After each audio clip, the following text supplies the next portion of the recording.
Tola and BC were born in the same neighborhood and grew up as best friends. They did everything together, played, shared meals, and even helped each other with homework. Everyone admired their friendship and often joked that they were inseparable. Tola was lively, full of energy, and loved by everyone she met. Bisi, on the other hand, was calm and quiet, often blending into the background. Despite their differences, the girls loved each other deeply, or so it seemed. As they grew older, Tola's cheerful and confident nature began to draw more attention.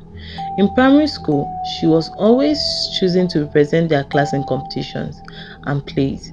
Teachers praised her, classmates admired her, and parents spoke highly of her. BC, meanwhile, watched from the sideline. She was hardworking and intelligent, but no one seemed to notice her. Though she clapped for Tola during her moment of success, a small seed of jealousy began to grow in her heart.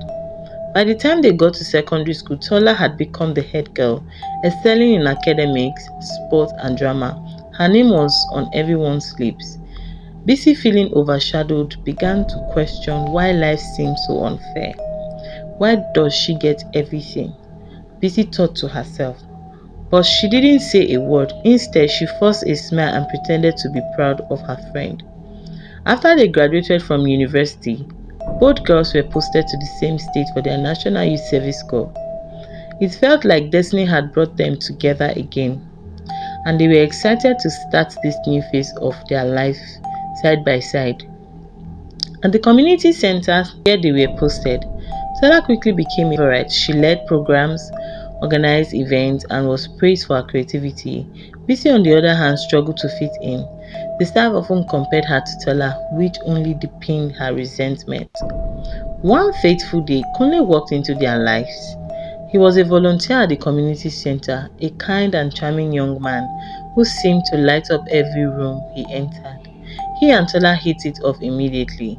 They worked on projects together, shared jokes, and soon became close friends.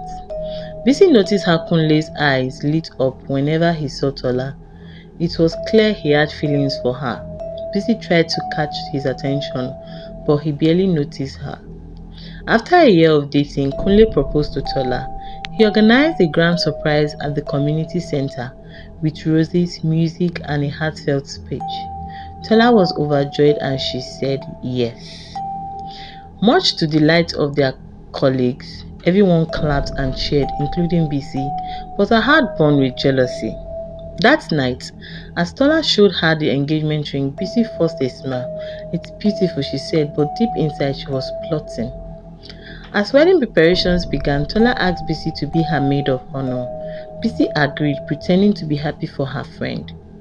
She helped choose the wedding colors, dresses, and even the cake, but all the while, she was planning something dark. "If Tola is gone, Kunle will see me," she thought. The more she saw Tola and Kunle together, the stronger her hatred grew. On the day of the wedding, BC executed her plan. She had bought poison and slipped it into Tola's drink.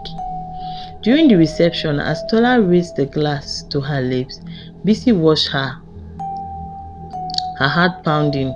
Moments later, Tola collapsed, gasping for air. Panic spread through the hall as guests rushed to help her. BC cried loudly to avoid suspicion, but inside her she felt a twisted sense of victory. Tola was rushed to the hospital where doctors worked tirelessly to save her life. By a miracle, she survived, but she remained weak and bedridden for weeks. Kunle stayed by her, vowing to protect her no matter what. Meanwhile, Bisi visited Tola in the hospital, pretending to be concerned. "You'll be fine," she said, hiding her guilt behind a fake smile. When Tola recovered, she returned home with Kunle. They tried to move on, but the memory of the wedding day haunted them. Kunle became more protective of Tola while Bisi grew bolder. Her obsession with Kunle deepened and she began visiting their home uninvited. She offered to cook meals, run errands, and even help Tola with house chores. Tola was grateful for her friend's help, not knowing Bisi had other intentions. One evening, while Tola was resting, Bisi made her move. She found Kunle alone in the living room and sat close to him. You deserve someone who truly understands you, she whispered, placing her hands on his arm.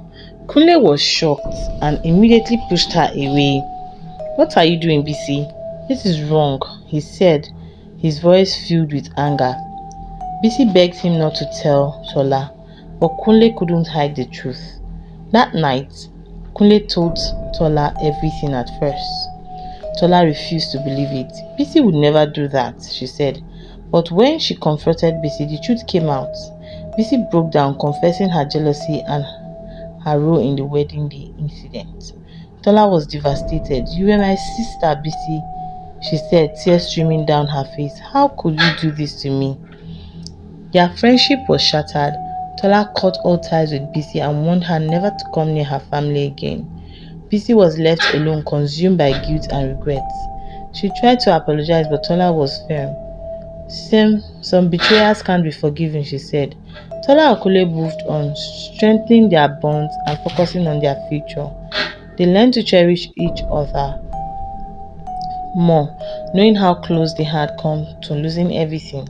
As for BC, she lived with the weight of her action, realizing too late that jealousy had destroyed the most important relationship in her life. This brings us to the end of our story. Please stay tuned, subscribe to my channel, like and share. I'll be bringing more amazing and interesting stories your way.